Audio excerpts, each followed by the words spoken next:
Po kush e elmoi kryeministin e parë të shtetit shqiptar dhe babain ton themelues të këtij shteti?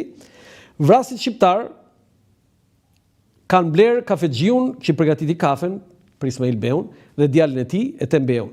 E bie pronar më ka treguar se Jati vdiq me një peng, që ishte elmimi dhe jo vdekja natyrale e Ismail Qemali. Janë fjalët e historianit Pardhosh Gaçe. Është një historian serioz, i besueshëm, e profil të lartë, jeton në Vlorë, nuk është e thënë të jetojnë në Tiranë, se nuk është e thënë që të mençurit e Shqipërisë jetojnë vetëm në Tiranë. Është një historian punëtor, guxoj të them që edhe shumë materiale të tij janë vjedhur, janë përvetësuar. Por Pardhosh Gaçe është nga njohësit më të mirë të historisë së periudhës së pavarësisë dhe jo vetëm.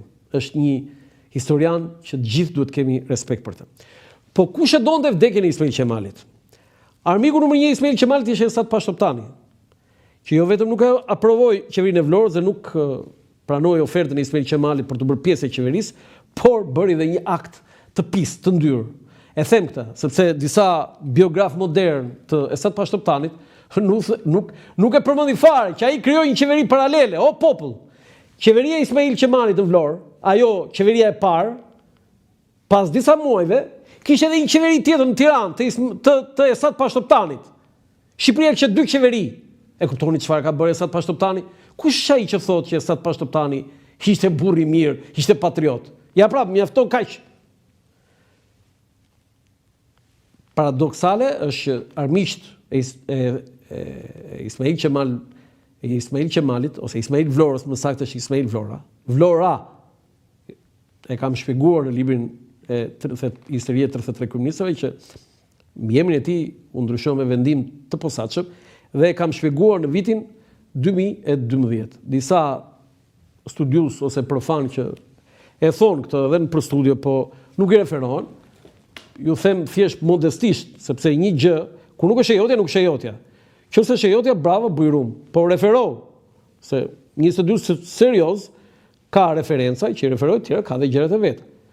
Dhe unë jam krenar që kam botuar certifikatën e familjes Vlora, Ismail Vlora, edhe të tjerë Vlora.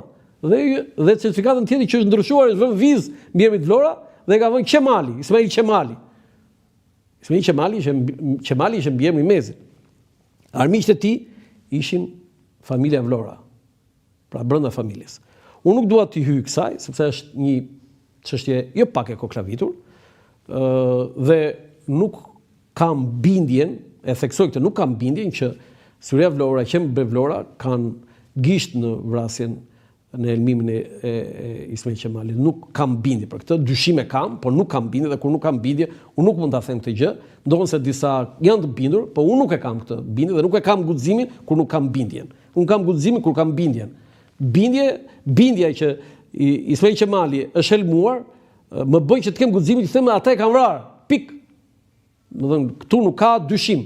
Nuk vdiq nga hemorragjia cerebrale Ismail Qemali. Vdiq nga elmimi. Kulmi është kur e Qembe Vlora rrëfen gati me imburje se nuk ishte pjesëmarrës në momentin e shpalljes së pavarësisë. Unë e thashë më lart. Ajo është një pjesë shumë e diskutueshme.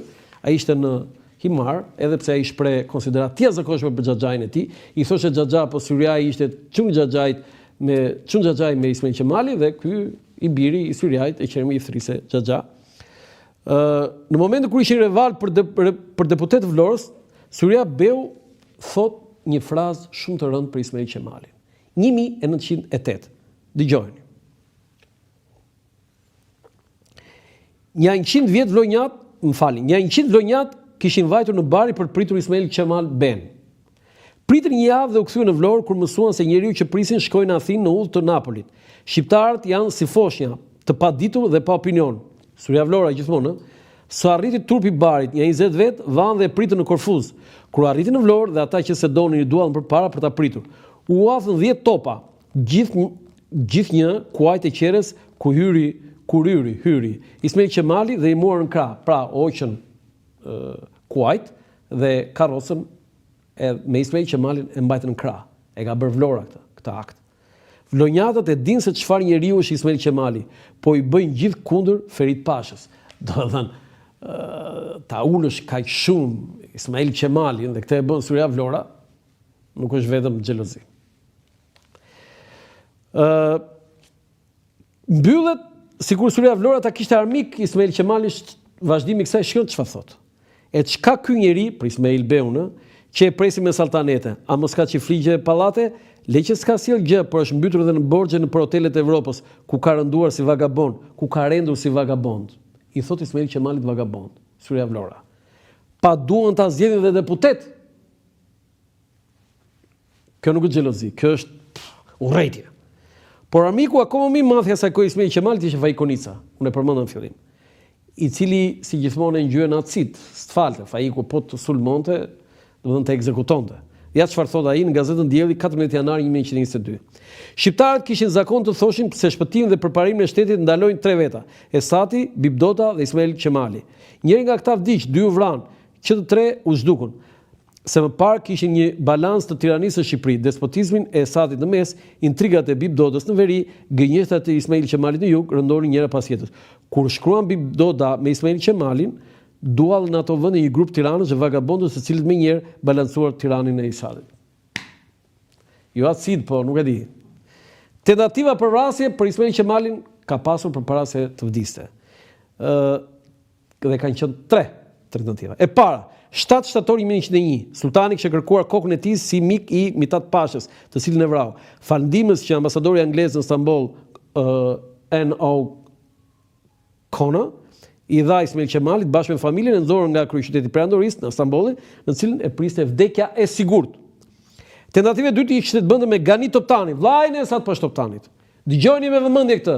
Vllai i Esat Pashtoptanit në Stamboll, sipas dokumenteve, përveç se pjesë të turprojës, Ganiu ishte pjesë të turprojës së sultanit, ishte edhe agenti i sultanit perandorisë osmane dhe nuk kishin të pakta rastet kur Ganiu kishte kryer vrasje me porosi të tij. Pra, Gani Toptani, vllai i Esat Pashtoptanit, një djalë bukurosh për kohën, dhe ishte edhe një playboy me fjalorin e sotëm. Ai ishte bodyguard i tij, po ishte edhe pjesë e shërbimit të krejt. Ai ishte ekzekutor, vri këtë, e vriste Ganiu, sipas porosive sultanit. Po ka një ngjarje. 2 miqtë e Ismail Qemalit i thanë se sultani kishte urdhëruar, i thanë Ismail Qemalit që sultani kishte urdhëruar Gani Toptanin për ta vrarë. Në bisedë sipër i kishin thënë që Ismail Qemal Vlora se Ganiu i kishte garantuar që edhe pse sultani kishte dhënë urdhër, ai nuk do ta vriste Ismail Qemalin. Në të kundërt do arratise ose do vriste veten. Pak kohë më vonë Gani Toptani u